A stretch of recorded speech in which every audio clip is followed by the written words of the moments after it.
Bonjour à tous, bienvenue pour ce moment de partage. J'ai choisi un texte qui se trouve dans Exode chapitre 20, verset 11. Il s'agit du 5e commandement où il est dit « Honore ton père et ta mère afin de voir des jours heureux ». Et la question se pose, en tout cas je me suis posé cette question, doit-on honorer des parents abusifs? Mais revenons à nos 10 commandements. La première série des commandements, elle comprend d'abord notre relation avec Dieu.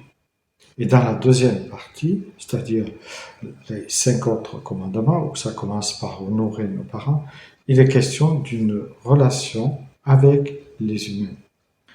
On parle ici d'une relation verticale, c'est-à-dire avec le Seigneur, et d'une relation horizontale qui serait liée l'une à l'autre. Il est primordial de comprendre ce que signifie le mot « honorer ». Dans l'hébreu, il exprime une notion de poids, de respect, d'affection, de soin. Il est important de comprendre qu'honorer ne veut pas dire coopérer avec un mauvais comportement. Il faut bien saisir que c'est le seul aussi des commandements accompagné d'une promesse divine. Mais comment honorer des parents qui n'ont pas été simplement à la hauteur, mais qui ont été des parents abusifs, en nous faisant vivre un vrai calvaire, et qui sont encore aujourd'hui pour notre vie et celle de nos enfants, des parents toxiques. Dieu nous demande d'honorer ceux qui nous ont donné la vie. Mais il ne nous oblige pas à avoir un contact avec eux, surtout s'ils s'attaquent à notre vie familiale.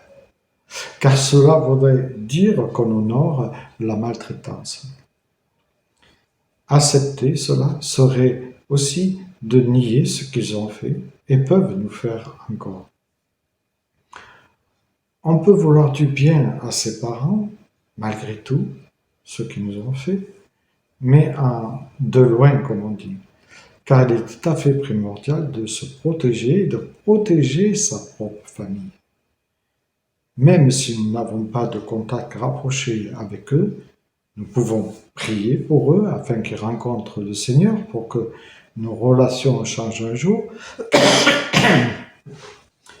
Il n'est bien sûr pas question de les abandonner à leur triste sort, ce ne serait pas chrétien si j'ose dire, mais de garder une certaine réserve en prenant les précautions qui s'imposent pour notre propre équilibre et celui de notre famille.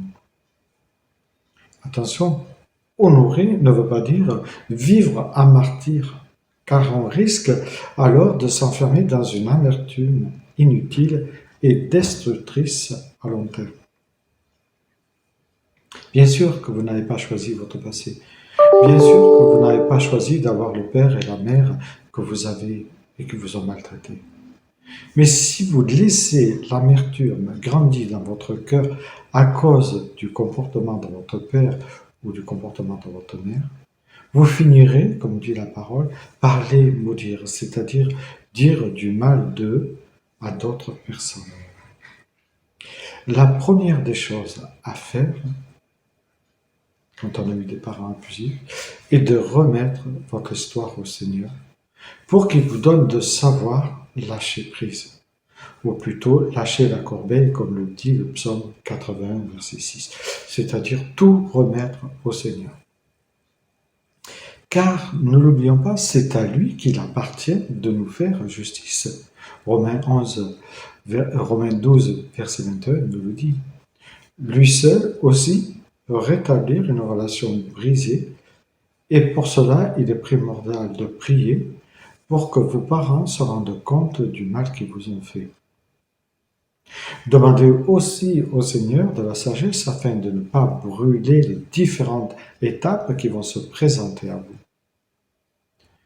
Rappelez-vous, honorer ne signifie pas que nous devons reprendre contact si nous sommes en danger ou avoir des relations intimes avec eux, mais nous avons à les respecter malgré leur instabilité. dans la mesure, bien sûr, de nos moyens. Demandons au Seigneur qu'il nous donne la force de prendre de leurs nouvelles, de temps en temps ou régulièrement, de leur bien-être, de se faire de soucis pour leur bien-être, de leur santé, etc. Tout en gardant, si c'est nécessaire, une certaine réserve et distance. Honorer ses parents n'est pas toujours facile, ni plaisant, suivant ce qu'on a vécu. C'est même parfois impossible et au-delà de nos propres forces, mais avec l'aide du Seigneur, tout est possible, car avec Dieu, nous pouvons faire des espoirs. Que le Seigneur vous aide dans cette démarche et qu'il vous bénisse. Bonne journée à chacune et chacun.